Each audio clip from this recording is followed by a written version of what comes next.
네, 안녕하십니까. 신기수입니다. 자, 어제 미국 시장은, 장중에 이제 살짝 하락은 했지만, 그냥 옆으로 횡보하는 정도죠. 그러니까 결국에는 이제 미국 시장은 지금 FOMC를 앞두고 있기 때문에 거기에 대한 이제 눈치 보기 장세를 연출하고 있습니다. FOMC의 지금 제일 큰 관심사는 이번 FOMC 때 0.75%냐 이런 거 아니죠. 이번 FOMC 때 금리 인상은 0.75% 할 걸로 시장은 이미 예상을 하고 있기 때문에 거기엔 큰 관심이 없고요. 오히려 이제 금리 인상 이후에 이제 파월이라든가 기자회견이라든가 이런 쪽에서 성명서에는 아마 12월 금리에 대한 어떤 전망치 이런 것들이 들어갈 수는 없을 거고요. 이제 기자회견 때 파월이 12월 달에 대한 어떤 전망을 힌트를 주느냐 안 주느냐. 힌트를 좀 주는 게 이제 시장에서는 이제 좀 바라는 거예요. 힌트를 안 준다는 얘기는 지금까지의 그 기조를 그냥 12월 달도 어떻게 될지 모르겠다. 인플레이션 안 잡혔다. 이러고 그냥 끝나는 거니까 그거는 시장이 별로 그렇게 바라는 건 아닌 것 같고 힌트를 좀 주기를 바라는 것 같은데 어제 일단 요즘에는 참 그 금리 선물 시장의 전망치가 상당히 좀 중요해진 것 같아요. 12월 달에 0.75% 인상할 확률이 다시 50%대까지 올라왔습니다. 50.6% 올라왔어요. 전날에 40%대였으니까 그러니까 왔다 갔다 하고 있어요, 요즘에. 그러니까 지금 이제 연준 위원들이 FOMC 일주일 전부터는 함구령 내려지죠. 얘기 못 하도록 돼 있습니다. 그렇기 때문에 시장은 그냥 추측만 하면서 지금 이제 이 부분에 대해 가지고 확률이 왔다 갔다 매일매일 지금 바뀌고 있습니다. 저는 이제 계속 말씀드렸습니다만은 제 예상치는 0.5예요. 왜냐하면 근거는 뭐냐면은 0.75를 하게 되면은 12월 달까지 그러면은 이제 4.75가 되거든요. 연말 금리가. 지난번에 이제 9월 달에 점도표 때 연준에서 이야기했던 것이 이제는 그 내년도에 대한 금리 전망을 4.6까지 봤거든요. 근데 내년도에 대한 금리 전망이 4.6인데 12월 연말 금리를 4.75로 급격하게 맞추지는 않을 것 같은 생각을 가지고 있기 때문에 저는 계속해서 0.5% 말씀 좀 드리고 있어요. 골드만삭스가 예상한 게 나왔네요. 골드만삭스가 11월 달에는 0.75를 한다. 그리고 12월 달에는 0.5를 할 거고 2월 달에는 0.25, 3월 달에 0.25 이렇게 지금 예상을 하는데 제 예상도 요 정도입니다. 12월 달에 하고 그리고 내년도에 가가지고 조금 더 하고 요 정도입니다. 이렇게 하게 되면은 골드만삭스의 예상대로 하게 되면은 그러면은 그 3월 달까지의 금리가 얼마가 되냐면은 5가 딱 돼요. 5.0%가 됩니다. 5.0%도 낮지 않잖아요. 그래서 요런 그 시장의 이제 예상치가 요 정도다. 이제 보시면 될 것 같아요. 그러니까 여기 이것보다 더 높아질 것 같은 거는 이제 매파적으로 보면 되고 이것보다 좀 덜 할 것 같다 그러면은 비둘기파적으로 보면 되는 그런 기준치라고 보시면 되겠습니다. 어제 이제 또 뱅크 오브 아메리카에서 이제 과거에 연준이 최종금리 인상할 때, 그러니까 금리가 마지막으로 인상할 때 늘 보면 이제 인플레이션이 나오면 금리 인상을 했지 않습니까? 그때 이제 마지막으로 인상할 때 실업률이 5.7%였더라 평균적으로. 요런 이제 데이터를 어제 내놨어요. 이 얘기가 뭐냐면은 결국에는 실업률이 이제 중요한데 현재까지 실업률이 안 꺾이고 있다는 소리죠. 지금 10월 달 전망이 블룸버그에 3.7%예요. 물론 이제 3.5가 나왔기 때문에 9월 달은 10월 달은 실업률이 조금 더 높아질 걸로 보고 있는 거죠. 하지만 아직까지도 고용이 견조하기 때문에 뱅크 오브 아메리카의 어떤 전망이라는 것은 아직까지 연준이 인플레이션에 대해서 확신을 못할 수도 있다. 이제 이런 그 어조예요. 그래서 이런 부분들은 이제 앞으로도 연준의 매파적인 기조가 계속될 거다. 이렇게 보는 거고요. 반면에 또 이제 얼라인어블이라는 이제 회사가 있는데 미국 쪽에 이제 소매 업체들 굉장히 많은 업체들을 지금 회원사로 갖고 있는 업체인데 월세 못 내는 식당이 9월달에 36%에서 10월달에 49%까지 쭉 올라갔대요. 10%가 넘게.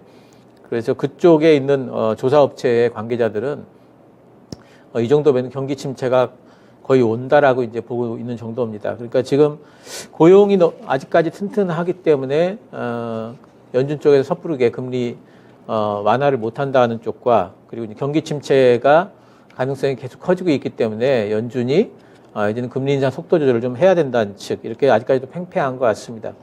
JP모건이 이번 11월 달 FOMC에 대해서 시나리오를 좀 내야 하는데요. 한 4가지 정도를 내놨어요. 첫 번째는 뭐냐면은 0.75% 인상하면서 매파적인 회견하는 거죠. 이거는 이제 0.75% 인상은 뭐 할 것 같으니까 매파적인 회견이라는 것은 인플레이션은 강조하는데 앞으로 어떻게 할지는 좀 보면서 하겠다. 이럴 경우에는 S&P 500이 마이너스 1% 정도 빠질 거로 봐요. 그러니까 그렇게 크게 뭐 빠질 거로 보고 있지를 않는 것 같아요.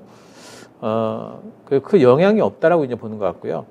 또 0.75% 플러스 비둘기파 회견, 이거 시나리오 두 번째인데요. 이 경우에는 비둘기파 회견이라는 것은 12월 달에 대한 명확한 지침을 주는 거죠. 이 경우에는 S&P 500이 한 3% 정도 더 올라갈 폭이 있다. 이렇게 보는 겁니다. 그러니까 12월 달에 대한 명확한 지침이 있더라도 또 위쪽으로도 크게 움직이지는 않을 것 같다. 뭐 이제 이런 거죠. 이건 뭐 당일에 대한 겁니다. 또 그 나머지 시나리오들이 있는데 뭐 확률이 좀 낮습니다. 가령 이제 뭐 0.5%를 인상할 경우죠. 나머지는 매파와 비둘기파 쪽인데 비둘기파 쪽으로 하게 되면은 이 경우에는 한 12%까지도 S&P 500이 올라갈 수 있다 이렇게 보는데 이거는 이제 확률적으로 이제 거의 없고요. 뭐 이걸 본다면 아래쪽으로도 위쪽으로도 지금 상황에서 크게 열려 있지는 않다라고 이제 JP 모건이 이제 보고 있는 것 같아요. 저도 이제 S&P 500 잠깐 좀 보시면은요. S&P 500 차트를 잠깐 보시면은 제 목표치가 요즘 들어 제가 이제 말씀드린 게 4,000에서 4,100 사이, 4,050 정도를 지금 제가 보고 있죠. 그거는 이제 보면은 이 그 보라색 선이 지금 200일선입니다. 200일선이 지금 밑으로 내려오고 있기 때문에 이게 지금 500일선 100일선이군요.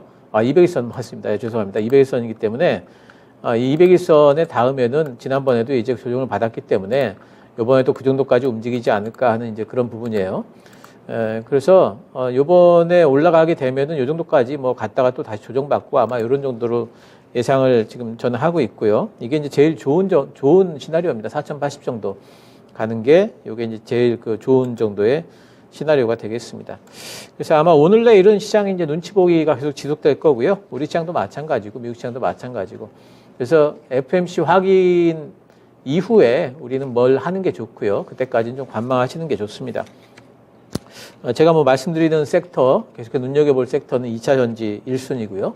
뭐 조선 쪽, 자동차, 반도체, 방산, 신재생 이런 쪽들은 계속해서 눈여겨보시되 적극적인 매수는 좀 타이밍 잡으셔가지고 해주시면 좋겠죠. 자, 오늘 준비한 종목은요. 텔레칩스입니다. 텔레칩스. 텔레칩스는 이제 자율주행 종목으로 되어 있는데 사실은 이제 자동차 부품주예요. 이 종목은 상반기 때는 이제 중국이 봉쇄를 하고 뭐 이제 러시아 우크라이나 전쟁 때문에 부품이 상당히 좀 이제 수급이 좀 난항이 있었습니다. 근데도 지금 상반기 때까지 6분기 연속해가지고 전년 동기비 실적이 성장을 했습니다. 그러니까 지금 계속 잘 되고 있다는 소리죠. 이건 뭐냐면은 이제 왜 잘 되냐면은 AVN, 그러니까 뭐 오디오 비디오 그리고 내비게이션 관련된 DMP, 이거는 이제 그 컴퓨터로 치면 CPU라고 보시면 돼요. 이 매출이 상당히 좀 지금 늘어가고 있어요. 왜냐하면 자동차에서 이 회사가 지금 그 현대차하고 기아에 납품하는 게 거의 대부분인데 그쪽에서 지금 인포테인먼트 쪽으로 자동차 쪽에서 굉장히 많이 늘고 있기 때문에 그쪽에 대한 매출 성장이 지금 굉장합니다. 뭐 특히 이제 요즘에 보면 현대기아차가 생산 차질 이슈가 좀 완화됐다라는 얘기는 많이 나와 있죠. 현대기아차뿐만 아니라 전 세계 이제 글로벌 자동차 회사들이 생산 차질, 반도체 수급난 이런 것들이 상당히 좀 완화되면서 지금 이 회사 같은 경우에는 당연히 실적이 좀 늘 수밖에 없습니다.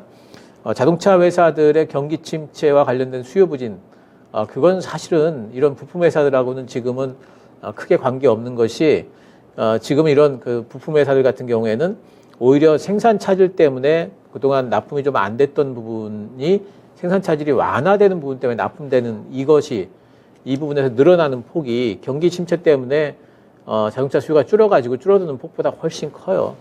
지금은 내년까지 계속해서 실적이 좀 성장할 걸로 좀 봐야 되겠고요. 3분기 때도 매출은 16%, 영업이익은 57% 정도 증가할 걸로 지금 예상을 하고 있습니다. LG전자가 인포테인먼트 전장 사업 쪽에 지금 2분기 연속 흑자 전환했다는 얘기 나오잖아요.